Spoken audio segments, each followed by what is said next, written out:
sunshine, I was midnight, and I can still see it all. All of you, all of me. I lost belief.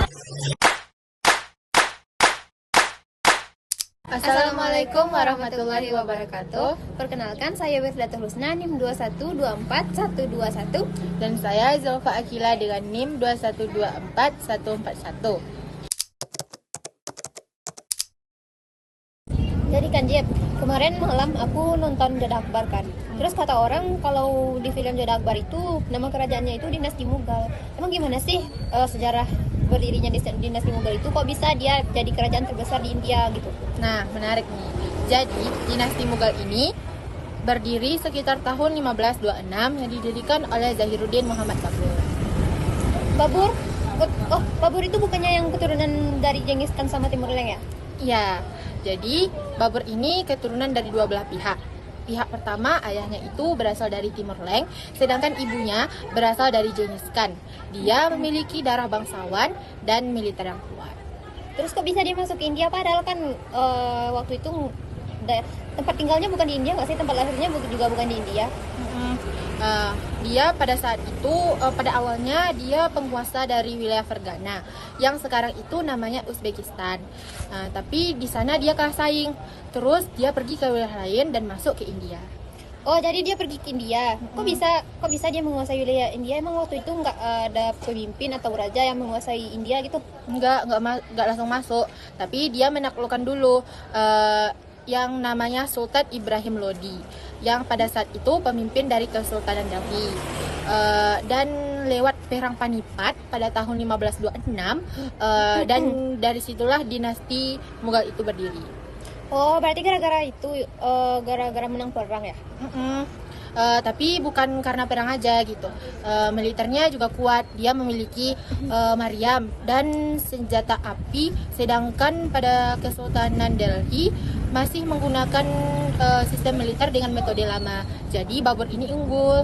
Oh, hebat juga ya. Berarti awalnya itu karena ambisi. Terus strategi militer dari Babur ini kuat sama bagus gitu kan. Terus jadi waktu di India tuh Ibrahim Lodi ini pemerintahnya lagi nggak stabil, makanya bisa dikuasai sama Babur gitu ya? Nah, tepat banget. Jadi dinasti Mughal itu berkuasa dan menyebar dan menjadi kekuatan Islam terbesar di benua India. Tadi kan kamu cerita gimana sejarah berdirinya dinasti Mughal kan. Terus dinasti Mughal ini juga disebut-sebut dengan kerajaan Islam terbesar di India. Terus emang apa aja sih perkembangan sama kemajuannya itu di bidang apa aja?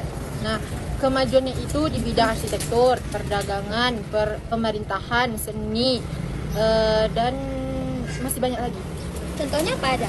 Seperti arsitektur, Taj Mahal, terus bidang pemerintahan, khususnya pemerintahan Akbar, toleransi, dan mendukung ilmu pengetahuan. Oh, Taj Mahal itu bukannya yang kayak bentuk masjid itu kan, yang warna putih? Tapi itu dibuat sama Shah Jahan untuk makam istrinya. Oh, bukan masjid itu? Bukan. Oh, kirain itu masjid. Soalnya bentukannya kayak masjid. Wah, keren juga ya. Berarti kemajuan dinasti Mughal ini bukan cuma di bidang militer, tapi ternyata banyak. Juga dinasti Mughal itu perdagangannya sangat maju. Terus India menjadi pusat kekayaan dan budaya yang luar biasa. Wah, keren. Kan dinasti Mughal ini kan kerajaan terbesar dan maju gitu kan.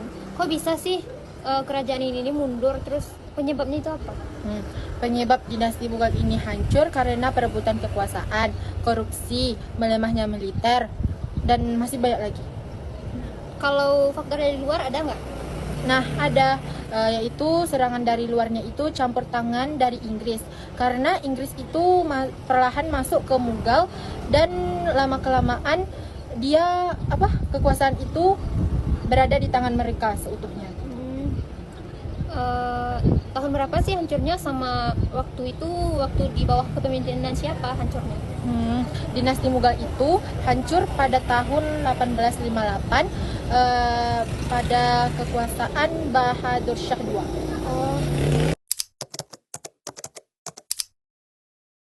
Nah, jadi kamu udah tahu kan Wir, ibrah yang dapat diambil dari dinasti Mughal ini? Nah ya, yang dapat aku simpulin itu kayak dalam sebuah negara itu pentingnya kepemimpinan yang kuat sama visioner gitu kan, kayak Akbar. Iya. Jadi Akbar nih toleransi beragamanya itu kuat, jadi negaranya itu damai gitu, nggak ada perpecahan antara satu agama dengan agama lain. Sama militernya itu juga penting, soalnya kan kalau seandainya ada serangan dari luar, jadi itu bisa melindungi gitu. Jadi nggak kayak Ibrahim Lodi itu kan sekali serang langsung, karena pemimpinnya itu nggak stabil, jadi gampang aja gitu orang menyerang gitu. Itu pentingnya kekuatan dan stabilitas dari militer, sama kepemimpinan pemimpin yang baik dan visioner. Nah, itu tadi yang dapat kami sampaikan. Terlebih dan terkurang kami mohon maaf. Assalamualaikum warahmatullahi wabarakatuh.